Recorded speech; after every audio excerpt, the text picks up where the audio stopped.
Hey YouTube, Jeff Jones here. I'm going to make a video about turning some electric brake drums. These are them, and what I'm doing this about is turning the magnet surface, not the brake shoe surface. That's pretty standard. Um, everybody does that, the brake shoe surface. These have actually been done. I left them sit outside here for a week or so in wonderful New York rainy weather we've been having this year. Anyway, the magnet surface, in other words, the magnet catches on there, attaches itself there. This is no longer flat. You can feel the groove is in there. It's pretty rough, but mostly it has a groove. This one has a much worse groove. It's pretty deep.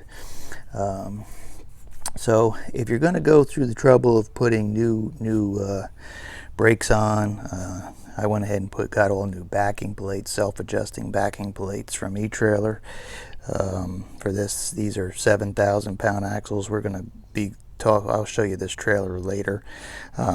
Anyway, what I wanted to do is I went on YouTube, and I'm going to put a link on this older video about there was a blurry video about doing the magnet surface, and but he did have a link to the ammco number for ammco brake lathe, and so for the part that makes it easier to do. So I'm not going to show you. This is the ammco. Get here. So you can see this one is cut back a little bit, and that allows you to go across that edge and get all the way over to that magnet side. If it wasn't cut back, you wouldn't be able to do that. And it's got a little steeper angle than the standard bar. This is the one for doing the brake surface. You can see the difference in angle from there, and of course this one is not cut out. I had thought about going down and using my uncle's mill next door and modifying this end. I don't know. In the end, I weighed it out. This whole bar was $150, ready to go. And the other thing is I didn't really know what it looked like. I didn't have one on hand to say what exactly the measurements were, so I would have been guessing off the vague pictures that are on the internet. Anyway, I will put it in the link. This is an actual ammco brake lathe part. It's made by another company, but it's made for ammco. This is a standard replaceable ammco tip on there, carbide tip. So we're going to set that up. I just want to show you this is a magnet, and you can see this thing is just chewed up something terrible. I mean, it's if you look across the surface like that, very uneven. It's compromised into the wiring. This probably wasn't working. So this is magnet. If you see one like this, you have to replace it. You don't even think about throwing that back in, and look how unevenly worn this thing is. It's terrible. I mean, it just doesn't have a flat spot on it anywhere. So new magnets, you want to have this surface nice and flat, and not to mention clean. And I will go ahead and clean up the brake surface too while I'm doing it. Okay, I'm gonna set it up on the lathe, get some light on there, and show it to you.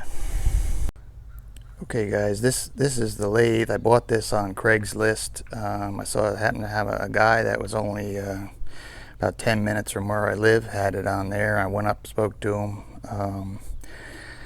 I think he's called Capital Equipment. I'll put a link to his business too. Seemed like a really nice guy, and he gave me a good price on this. I think he had it for $575, and he said he'd take $500 for it, and I went up the next day and bought it. You know, I've kind of always wanted one. We have 6 trailers between us, all with electric brakes, and then my family has a few more also. That's my wife and I have about 6 trailers with electric brakes. My wife's in the horse business. And so anyway, picked this up for $500. He did give me some of the stuff that goes with it. I don't have a lot of stuff, but I happen to have what I needed to get these brakes done. So I'm just going to real quickly show you what the setup here is that I'm going to use this cone in the back. This cone happens to sit into my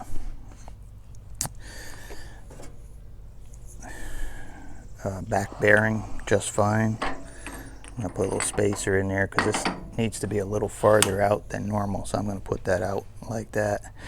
And anyway, I'm going to put this on a tripod so we get a better picture. I moved my brake lathe out here in the sun a little bit, hoping to get a little more light in there. So all right, give me a second, I'll set up. The brake drum, this is set up with the cone that I showed you guys, and coming around the front.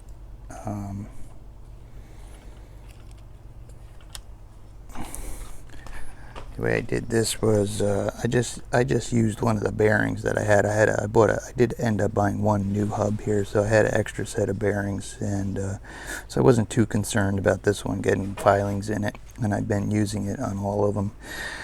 I got a small cone adapter there, and then back, and then this nut, of course, is reverse thread. Those of you who are familiar with brake lathes. I must say I am not. The guy I bought it from, I said to him, I was going to buy it on the condition. He gave me a 15-minute rundown on how to use it, and he very nicely did, and that's it. So anyway, so that's set up. Bearing in the front, cone in the back. You have to have one of them has to be something solid because you need the friction to turn it. So I think we got a nice light in there, which is going to be good. And I just like to turn it on real quick and get an idea how true it is, and sometimes I just loosen it up and redo it.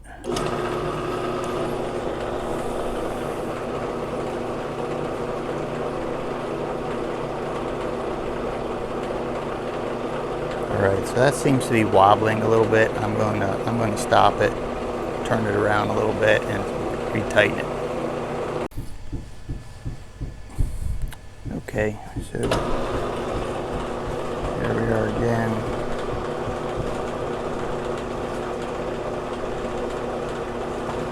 That definitely seems better. Alright, I'm going to set up the cutting tool that I showed you, and we're going to run it.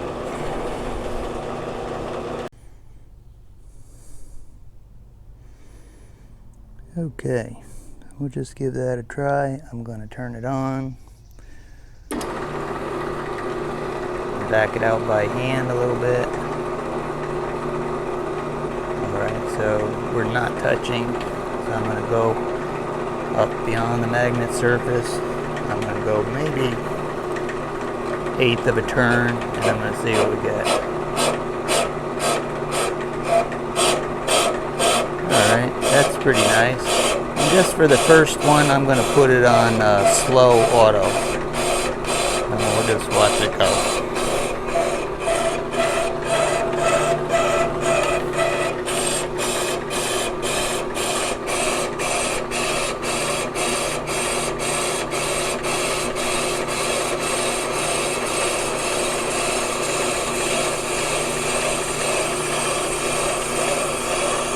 You can see here it's auto feeding.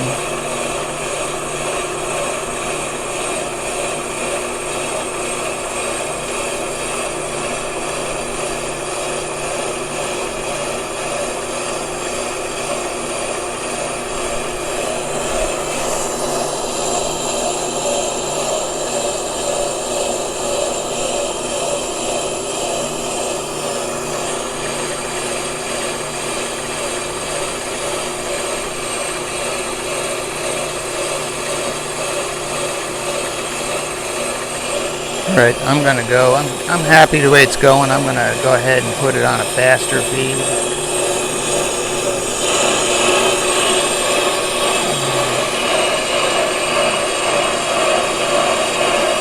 And you can see now.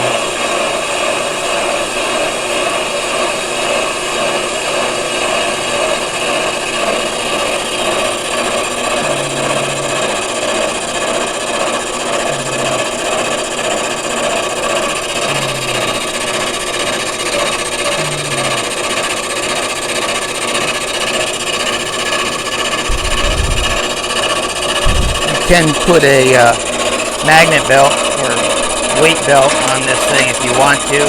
I haven't found it really makes a lot of difference in the noise. I did use it when I was doing the brake surface, but the magnet surface doesn't seem to make a lot of difference.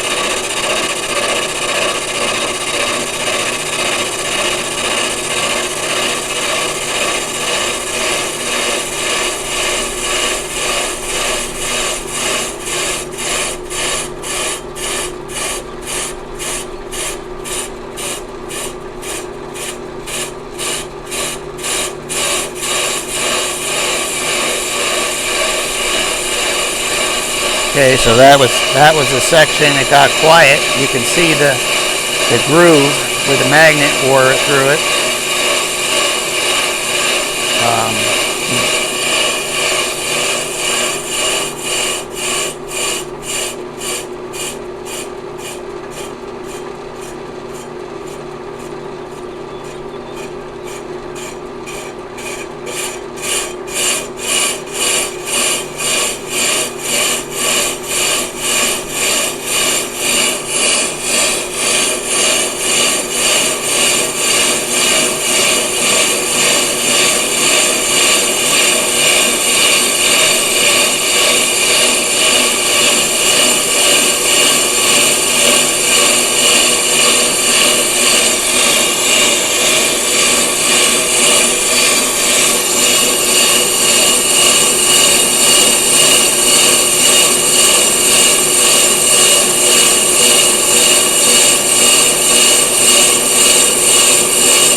Okay, so with the auto feed is all the way out, one thing you'll notice is that the handle continues to turn around, but it's not feeding at this point. So we're just going to wind it back in to center, move the back knob back another 1/8 of a turn, and we're going to run it through there again. So.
Okay, that's done. It's all the way across. Took both grooves out. Nothing but a nice shiny flat surface. I'm just going to see what it feels like, and yeah, it's smooth enough that I'm gonna go with it. Sometimes I just hit it with a little bit of sandpaper, clean them up a little bit. But yeah, overall, really good, really flat.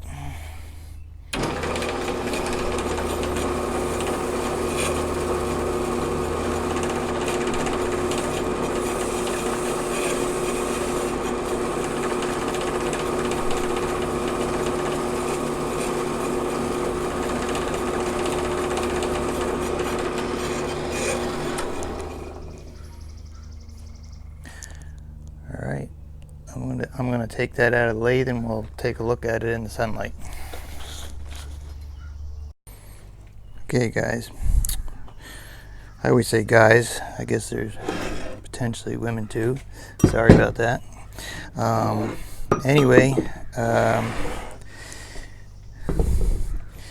take a look at this surface here. I can't really see. I got too much sun on my, but you can definitely see it's completely smooth, shiny. You know, new magnets, brand new surface, and again, I am going to go ahead and just touch the brake shoe edge up as well. But that's it. I just wanted to show you that.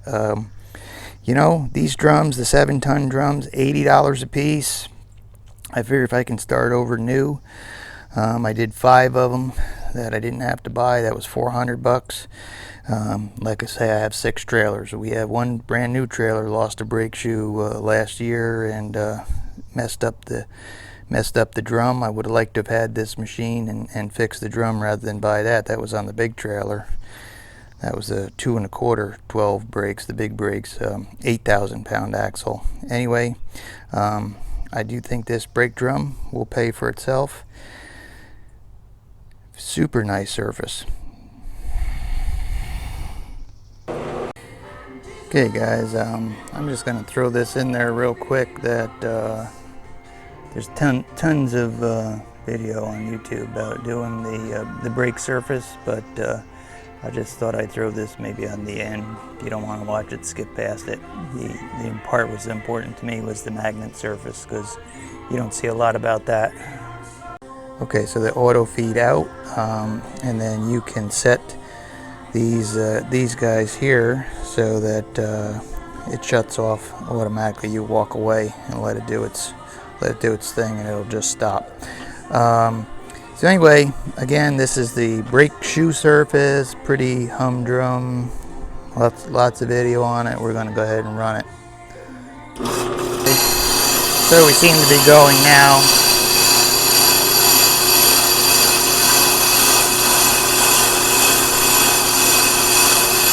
Again, I'm only just going to do a fast skim here. Like I say, I've already turned these guys. I just want to clean the rust off them before I put them on the trailer.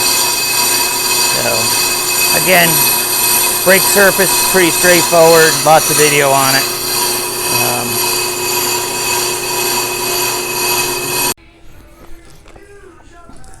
Okay, so as I said, here they are. The magnet surface and the brake surface done. Again, the brake surfaces were already done. I just had to skim the rust off of them. So that's it. Just wanted to share that with you. Thanks. Bye. I had one more thought here, is that you'll notice there's a lot of brake filings down in here. So I do take these and completely degrease them with brake clean, blow them out, degrease them again. I just thoroughly go through that, and then just, you know, you don't want any of that stuff in your bearings. So that's all. I just want